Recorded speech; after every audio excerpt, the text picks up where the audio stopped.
नमस्कार, स्वागत है एक नई वीडियो में। एचसीएल टेक के Q1 रिजल्ट्स आ चुके हैं। देखते हैं इनकी इन्वेस्टर प्रेजेंटेशन, थोड़ा-सा डिस्कस करेंगे फंडामेंटल्स पे और फिर देखेंगे टेक्निकल्स। तो चलिए शुरू करते हैं।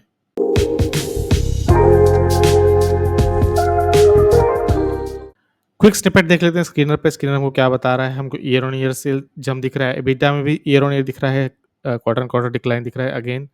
नेट प्रॉफिट में कहानी उल्टी है, यहाँ quarter on quarter, year on year दोनों प्रॉफिट है। इनकम है इनके पास एक्सटर्नल उसका है और ईपीएस भी इनका बढ़ा हुआ नज़र आ रहा है। सीधे इनके इन्वेस्टर प्रेजेंटेशन पे चलते हैं, देखते हैं यहाँ ये क्या बता रहे हैं। इनकी हाइलाइट्स में बता रहे हैं कि आईआर जो रेवेन्यू है वो बढ़ गया है। साफ-साफ सब में लिखा है कि डाउन है 1.6 क्वार्टर-क्वार्टर, लेकिन अप है 6.7 ईयर ऑन ईयर। सेम कहानी कांस्टेंट करेंसी के साथ है, वो भी डाउन है क्वार्टर-क्वार्टर, अप है ईयर ऑन ईयर। रेवेन्यू देखेंगे यूएस डॉलर से जो आ रहा है वो भी 19.9% डाउन है क्यू-ऑन-क्यू, लेकिन 5.1% है ऊपर-ऊपर। तो क्लियरली दिख रहा है कि क्वार्टर ऑन क्वार्टर थोड़ा-सा डिक्लाइन है, लेकिन ईयर ऑन ईयर अच्छा दिख रहा है। टोटल नंबर ऑफ हेडकाउंट देखेंगे वो भी हमको क्लियरली डाउन दिख रहे हैं। प्रॉफिटेबिलिटी में देख लेंगे तो एबिटा मार्जिन्स जो है वो डाउन है क्यू-एन-क्यू, लेकिन अगेन ईयर ऑन ईयर बढ़े हुए दिख रहे हैं। तो क्लियरली एक पैटर्न दिख रहे हैं कि सब कुछ जो है क्वार्टर ऑन क्वार्टर डिक्लाइन है, लेकिन ईयर ऑन ईयर हमको बढ़ा हुआ नज़र आ रहा है। ये एक इसमें देखने वाली बात है। कंपनी ने गाइडेंस भी दी है कि कांस्टेंट करेंसी में 3 से 5% वो बढ़ेंगे और यही सर्विस रेवेन्यू भी उनका है। एबिटा मार्जिन्स 18 से 19% रहेगा। तो बहुत अच्छे रिज़ल्ट नहीं है, बहुत खराब रिज़ल्ट नहीं है, काफ़ी मिक्स बैग रिज़ल्ट है जहाँ हमको क्वार्टर क्वार्टर डिक्लाइन मिल रहा है, लेकिन ईयर ऑन ईयर अप मिल रहा है। ऐसे रिज़ल्ट्स हमको टीसीएस में भी देखने को मिले थे, तो एक थोड़ा-सा और डीप डाउन करते हैं। अगर क्लाइंट्स कैटेगरी में देखेंगे ना, तो आपको क्लियरली दिख रहा होगा जो 100 मिलियन जो बड़े क्लाइंट हैं, 100 मिलियन प्लस की जो डील्स हैं, वो अगेन 2 लास्ट क्वार्टर में 2 थे, इस लास्ट ईयर में 2 थे सॉरी, अब वो बढ़ के 22 हो गए हैं, 20 से 22। सेम 50 मिलियन जो ब्लू में है, 10 मिलियन प्लस, ये यानी देखिए यूएस डॉलर्स में है, ये आपको दिख रहे होंगे हाइलाइट ग्रीन में दिख रहे हैं 5 मिलियन प्लस, 1 मिलियन प्लस। तो क्लियरली इनको डील्स बढ़े हुए नज़र आ रहे हैं। सेम कहानी जैसे हमने टीसीएस में देखी थी, सेगमेंट वाइज़ देख लेते हैं यहाँ पर भी। आईटी सेक्टर आप इनके देखिए कि आईटी बिज़नेस एंड सर्विसेज़ में देखेंगे, तो मार्च से आप देखिए क्वार्टर ऑन क्वार्टर तो हल्का-सा बढ़ा हुआ नज़र आ रहा है, लेकिन ईयर ऑन ईयर देखोगे तो 74.7, 74.5 है। ईआरएस यानी engineering research and development services, यहाँ पर भी देखोगे आप तो क्वार्टर ऑन क्वार्टर डिक्लाइन है, लेकिन ईयर ऑन ईयर बढ़ा हुआ नज़र आ रहा है। तो सर्विस सेक्टर में भी ऐसा ही है, एचसीएल सॉफ्टवेयर जो इनका नया सेगमेंट है, एक इसमें एक अलग पहचान बना रहे हैं, वहाँ भी ऑलमोस्ट फ्लैटिश ही है। एबिटा मार्जिन्स में देखेंगे ये भी आपको दिखाई दे रहे हैं कि क्वार्टर ऑन क्वार्टर देखिए ऑलमोस्ट सेम है, लेकिन ईयर ऑन ईयर बढ़े हुए नज़र आ रहे हैं।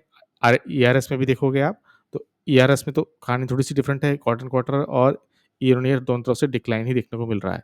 अब देख लेते हैं ज्योग्राफिकल वाइज़ और vertical wise. Geographical wise America, Indian IT companies को अमेरिका से ही सबसे ज़्यादा मिलता है, रेवेन्यू वहीं आता है क्योंकि डॉलर रेवेन्यू वहीं से आता है।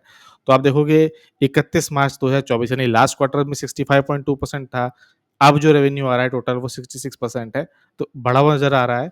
और क्वार्टर ऑन क्वार्टर भी आप देखोगे तो और ईयर ऑन ईयर भी देखोगे तो 64.5 से बढ़ के 66.0% पे आ गया। तो यूएस से इनका बढ़ा नज़र आ रहा है और इसमें इनकी एक बड़ी डील जो वेराइज़न के साथ थी, वो भी हम आगे देखेंगे, कहीं न कहीं मेंशन ज़रूर होगा। वो भी बढ़ी हुई नज़र आ रही है। यूरोप में देखेंगे, यूरोप में उल्टी कहानी है, 28.9 से 27.9 आ चुके हैं और 28.7 से 27, तो डिक्लाइन है यहाँ पे। रेस्ट ऑफ द वर्ल्ड बहुत ज़्यादा फ़र्क नहीं पड़ता है इन करेंसी से, तो फ़र्क नहीं पड़ता यहाँ पे। फाइनेंशियल सर्विसेज़ में चलेंगे तो आप देखोगे कि यहाँ डिक्लाइन है। सेम बीएफएसआई अगर आपको याद हो टीसीएस में, तो वहाँ भी डिक्लाइन था, यहाँ भी डिक्लाइन है, 21.6% से 21% आ चुके हैं और ईयर ऑन ईयर देखोगे तो 22.6 से 21% आ चुके हैं। फाइनेंशियल यानी बीएफएसआई से अभी भी इनको अच्छी रेवेन्यू नहीं मिल रही है। मैन्युफैक्चरिंग से भी डाउन है, लाइफ साइंसेज़ से भी डाउन है। देखिए, मैन्युफैक्चरिंग से डाउन तो है, 20.4% से 19.4 आ गए हैं, ईयर ऑन ईयर भी डिक्लाइन है, लेकिन ईयर ऑन ईयर जो कांस्टेंट करेंसी है वो ग्रोथ मिल रही है, यानी इनके पास परसेंटेज कम हो गई, लेकिन जो अमाउंट है, मार्जिन्स है वो बढ़े हुए नज़र आ रहे हैं, इसीलिए हमको दिख रहा है। यहाँ पर सिग्निफिकेंट देखने वाली बात क्या है, टेलीकम्युनिकेशंस, मीडिया एंड पब्लिशिंग, ये 7.6 से 11.5 और अब देखिए 12.2, 69.2% की ग्रोथ है। यही वेराइज़न की डील है जो इनको फ़ायदा दे रही है काफ़ी ज़्यादा।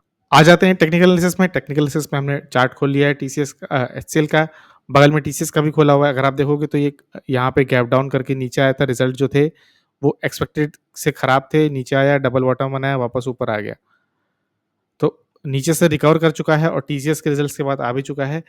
ट्रेडिंग व्यू भी कभी-कभी आपको बताता है कि एस्टिमेशन से मीट हुआ है कि नहीं। देखिए, एस्टिमेशन से इसने खराब दिया था, टी एचसीएल से बहुत उम्मीद थी नहीं, लेकिन as per trading view estimates को इसने बीट किया है, सरप्राइज़ पॉजिटिव रिजल्ट्स आया है, तो हो सकता है एक जंप देखने को भी मिले। टीसीएस का अगर आपको याद हो, हमने एनालिसिस की थी उसकी, तो एस्टिमेट से यहाँ बेटर अर्निंग रेवेन्यू आया था और उसके बाद हमने देखा कैसे 7% तक का मूव आया। टीसीएस में क्या दिक्कत है, अगर टीसीएस में आप एक हॉरिजॉन्टल लाइन पिक करोगे और जहाँ ये क्लोज़ हुआ है वहीं आप इसको प्लेस कर दोगे, तो क्लियरली आप देखोगे कि यहाँ पे एक रेजिस्टेंस है, यहाँ देखो यहाँ इसने रेजिस्टेंस फेस किया है, यहाँ भी सपोर्ट रेजिस्टेंस गेम हो चुका है। तो थोड़ा टफ है इसके लिए, बट अगर मार्केट को अच्छा हुआ तो अच्छी बात है। एक इम्पॉर्टेंट चीज़ जो हम देखना भूल गए हैं, आइए देख लेते हैं। तो एचसीएल ने डिविडेंड भी अनाउंस किया है ₹12 का, और ये 86th कंसेक्यूटिव क्वार्टर है जहाँ इन्होंने डिविडेंड दिया है। तो आईटी कंपनीज़ डिविडेंड अच्छा देती भी हैं, और जो डिविडेंड पोर्टफोलियो बिल्ड करना चाहते हैं ग्रोथ के साथ-साथ, वो आईटी कंपनीज़ पिक भी करते हैं। तो ये एक इम्पोर्टेंट बात है। तो ₹12 का डिविडेंड दिया है, और अगर हम रिकॉर्ड डेट पे ध्यान दें इनकी, तो जुलाई 23 की इनकी रिकॉर्ड डेट है। तो ये भी एक इम्पोर्टेंट चीज़ है। तो अगर आप देखना चाह रहे हो रेवेन्यू ग्रोथ और डिविडेंड के लिए भी, तो भी आप इसको प्ले कर सकते हो। एचसीएल टेक पे हम पहले भी एनालिसिस कर चुके हैं। अगर हम अपना वीकली चार्ट खोलें, तो हमने वीकली चार्ट पे देखा था कि इसने एक राउंडिंग बॉटम बनाया था, कहाँ से 2021 से लेके 2023 तक। ब्रेकआउट देने की कोशिश की, ऊपर गया, लेकिन रिजल्ट पॉजिटिव साथ नहीं दिए, वापस नीचे आ गया। तो काइंड ऑफ आप इसको कह सकते हो, इसी लाइन पे को आप आगे बढ़ा दो तो कहोगे कि ये वापस मूव किया, रीटेस्ट किया और ये बाउंस कर रहा है। तो अब अगर इस पहला बेसिक टारगेट तो यही हो गया जो इसका ऑल टाइम हाई था 1700 के आसपास, इसको बीट करना पड़ेगा, और टेक्निकल टारगेट अभी भी 1844 के पड़े हुए हैं, वहाँ जाता है तो अच्छी बात है। पर याद रखिए रिजल्ट्स बहुत ही मिक्स्ड हैं, किस तरह से कौन उसको लेता है, कैसे उसको कंज़्यूम करता है, उस पे डिपेंड करता है।